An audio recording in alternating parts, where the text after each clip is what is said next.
And we now move to the 2016 John Booker Prize to Professor Paolo Falcaro.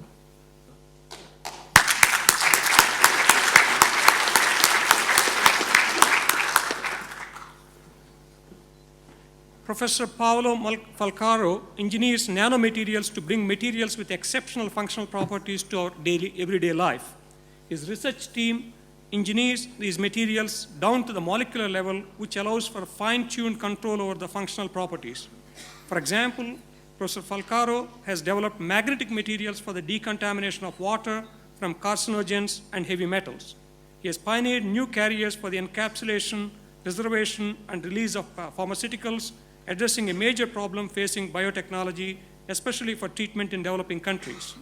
He is also developing miniaturized portable chips for the detection of deadly pathogens useful for preventing viral outbreaks. Professor Falcaro, congratulations. I now invite you to present your talk on Think Small, Tackle Big Problems. Thank you very much, Mr. Chairman. And I would like to express my appreciation and my gratitude to the Australian Academy of Science for this award. And thank you for this opportunity to present the work that we've been doing at CSIRO. So the title is somehow provocative, but if you need to tackle big problems, you need to have an exceptional team. So that's the first ingredient of this research. And since 2009, we've been working in engineering nanoparticles, nanocomposites, and nanosystems. But once we think small, we need to provide a size comparison. And once we consider small for us is between the size of a molecule of the water and a living cell. And we have plenty of nanomaterials that can be found in this range. Today we're going to talk about nanoparticles, nanocomposites, and nanoporous materials because they have new functional properties. Examples, we have seen examples in the previous talk. So one example is to have a light-responsive material, magnetic responsive materials, or materials that they can process chemicals just based on their size, with the selection of the size and selection of the chemical compound itself. So now that we have a shared and common background, the first problem, we've been trying to tackle different problems, but the first one that I would like to introduce is the stability of biopharmaceutical. So biopharmaceuticals could be peptide, proteins, enzymes, and they offer the advantage of high specificity and potency compared to small drugs. However, they are not used often, and the reason is that they are very sensitive and they decompose if exposed to temperature, for instance. So if we take a protein and we expose this to temperature, what happens over time is that it loses the conformational shape. That is the one that dictates the properties. So at CSIRO, we decided to get inspired by nature, which use biomineralization to protect soft tissues. And in collaboration with Adelaide University, with Professor Christian Dunan and the Australian synchrotron with Nigel Kirby, Kang Liang was finding a way that was involving the protection of proteins, enzymes, and DNA using nanomaterials. How does it work? Here we have the experiment on this side, and we mix the precursors of these porous crystals, so we have chemicals inside, and we add the proteins, for instance, and what happens over time while we are mixing is that we form this porous shell around the protein. As you can see, 60 seconds is enough to detect by eye the formation of the crystals. And we go on, in 30 seconds, the crystals are fully formed. So what is the concept behind this? We have an enzyme, and we have a cage around it. Why this is important? This can process small chemicals anyway, but we can differentiate this from big chemicals, so we can selectively target some specific agent. We can protect by killing agents, and we can make it recyclable. if we now move out of the schematics and we go to the real data, here we have examples, and this bar chart shows that our system is protective against agents that can kill the enzyme, but much better than other carriers. This material can preserve enzymatic activities in boiling water and boiling solvents. So that's why we think this is important and we can protect the biopharmaceutical, and we are working on this at the moment. Problem number 2. We have an emerging disease, and today we have been checking a few talks about this, and we've been focusing on the Hendra virus. You know that Hendra virus is brought by bats to horses up to people, right? So there are not many people infected, but the mortality rate is pretty high, and the problem is that it takes up to 3 days for the detection. So there is not a point of care detection at the moment. So in 2011, we started developing this sensor that could help for the rapid early detection of the virus.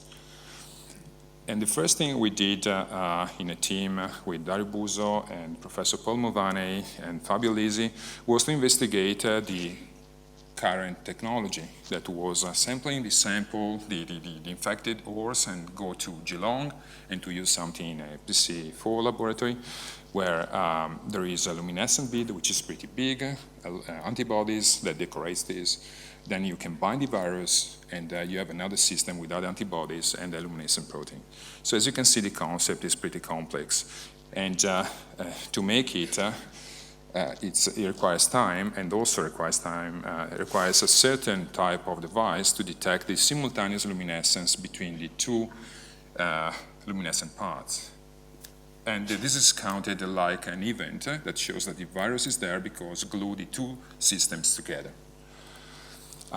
So what we did was thinking and get inspired from this system, and we modified this, adding magnetic particles and changing with the protein with the quantum dot, which is extremely more luminescent, and using a magnetic field to collect everything in a single spot.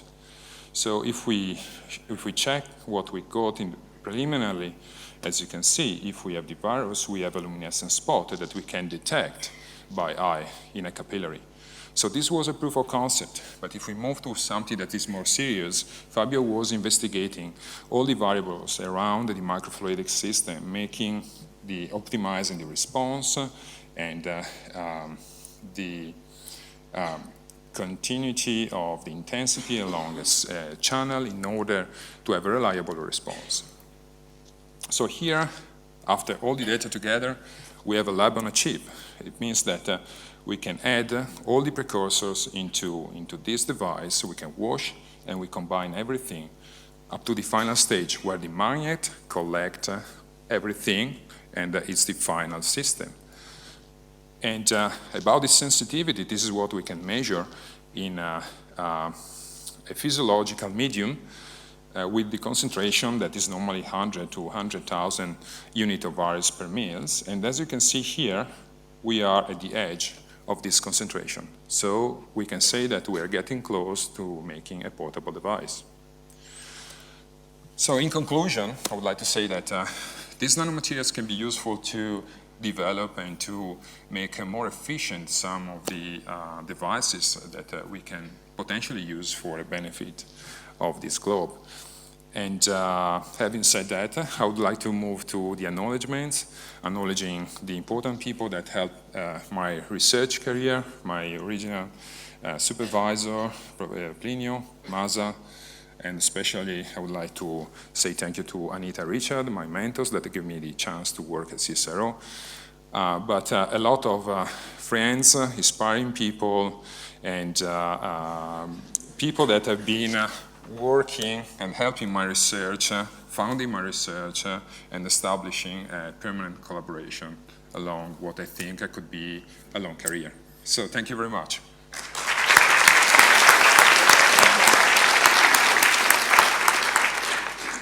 Thank you, Paolo. Are there any questions or comments? So let me ask you the question, how selective your sensor is. Whenever you're dealing with sensors and the selectivity is a major issue, Yeah. So this is a very good question, and the selectivity is extremely important, and you suggested. So what makes our sensor extremely selective is the antibodies. So we have monoclonal antibodies that could target specifically that virus. So we try other contaminants or other interferent, but it works specifically with that virus, like our immune system. What is important about this system as well that I didn't mention is that if we change the antibodies, we can possibly target other pathogens. So this is the key of this technology. Go ahead. Stefania. Hi, interesting talk. Just a question about your enzyme encapsulating in moth. Did you done any study with animal testing already?